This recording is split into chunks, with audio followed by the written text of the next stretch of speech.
we come on the air, the last debate is over and 59 million of us watched. Now the campaign is headed to your doorstep.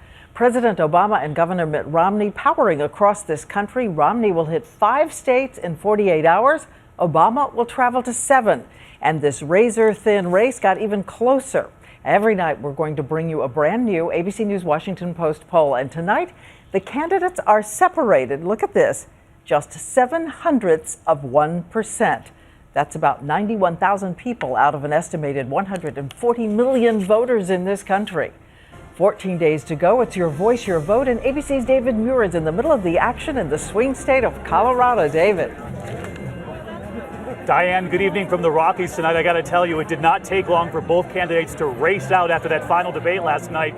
In fact, on the tarmac in Florida this morning, I was on a plane, passengers looking out the window, seeing Air Force One waiting for the president, then the Romney plane taxiing off. A real urgency with 2 weeks left, and as you point out, this race tied.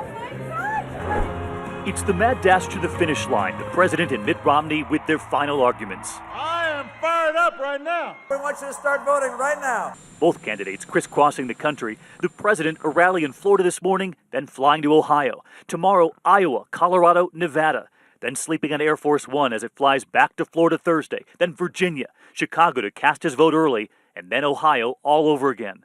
Mitt Romney taking off from Florida, flying west to Nevada. Tonight here in Colorado. Tomorrow back to Nevada, Iowa, and Thursday, Ohio. President Obama today fueled by his final debate performance with a blistering attack on what he calls Romney's shifting positions, that condition he jokingly calls Romnesia. We joke about Romnesia, but you know what? This is actually something important. This is about trust. You know, there is no more serious issue in a presidential campaign than trust.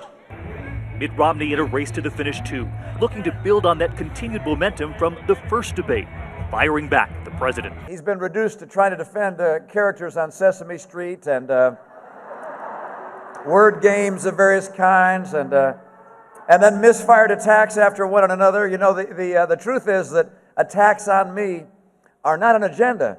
Both campaigns trying to reach the sliver of undecided voters left with very targeted data. The Obama campaign with a smartphone app, hoping supporters will download it, revealing which neighbors the campaign believes could be potential supporters.